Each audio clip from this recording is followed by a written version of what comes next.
बीरेन्द्र सिंह के इस्तीफे के बाद अब राज्य में राष्ट्रपति शासन लागू कर दिया गया है। राजनीतिक हलचलें तेज हो गई हैं। इसी के साथ जनता और विपक्ष दोनों इस फैसले पर सवाल उठा रहे हैं।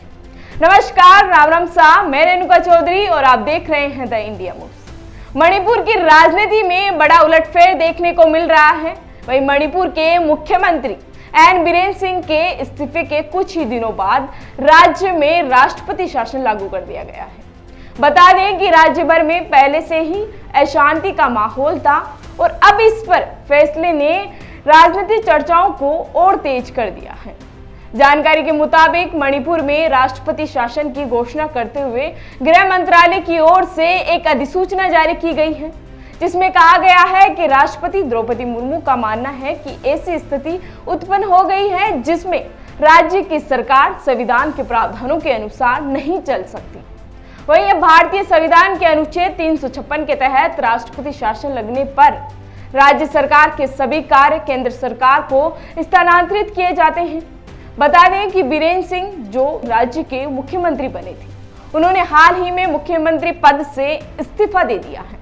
वहीं राजनीतिक जानकारों का मानना तो ये भी है कि पिछले साल से मणिपुर में जातीय हिंसा और अस्थिरता का माहौल बना हुआ था, जिसके चलते लगातार सरकार की भूमिकाओं पर सवाल उठ रहे थे। इसके साथ माना तो ये भी जा रहा था कि हालात को संभालने में नाकाम रहने और बढ़ते राजनीतिक दबाव के चलते उन्होंने आखिरकार सीएम पद क्यों छोड़ दिया।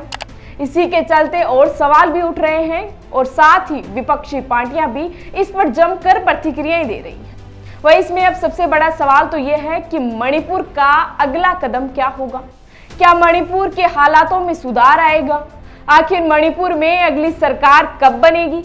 वहीं राष्ट्रपति शासन लगाए जाने के बाद लोकसभा में नेता प्रतिपक्ष राहुल गांधी ने आरोप लगाया है कि मणिपुर में राष्ट्रपति शासन लागू कर दिया गया है। यानी भाजपा ने तो माना कि वह शासन में असक्षम है। अब प्रधानमंत्री मोदी मणिपुर के लिए अपनी सीधी जिम्मेदारी से इनकार नहीं कर सकते। उन्होंने सवाल किया है कि क्या प्रधानमंत्री ने अतः राज्य का दौरा करने और मणिपुर और भारत के लोगों को वहां शांति एवं सामान्य स्थिति बहाल करने की अपनी योजना समझाने का मन बना लिया है। इन सब के चलते एक और सवाल आता है कि आखिर राष्ट्रपति शासन क्यों लगाया जाता है। बता दें कि भारत में राष्ट्रपति शासन को केंद्रीय शासन या राज्यपाल शासन भी कहा जाता है। यह तब लागू किया जाता है जब किसी राज्य की संवैधानिक व्यवस्था पूरी तरह से विफल हो जाती है और राज्य सरकार सुचारू रूप से कार्य करने में असमर्थ होती है।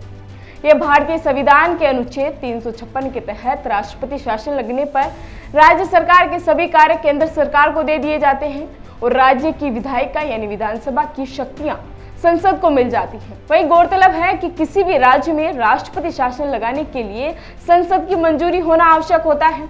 इसी के साथ 2 महीने के भीतर इसे लोकसभा और राज्यसभा से भी मंजूरी मिलनी चाहिए। हालांकि राज्य में पिछले महीने से शांति है, ना तो लोग छिटपुट प्रदर्शन के लिए सड़कों पर उतर रहे हैं और ना ही सरकारी दफ्तर बंद हैं। इसके अलावा अब मणिपुर को अगला सीएम कब मिलेगा और यह मौका किसको मिलता है, ये तो वक्त ही बताएगा। फिलहाल ऐसी खबरों के लिए बने रहिए हमारे साथ और देखते रहिए द इंडिया।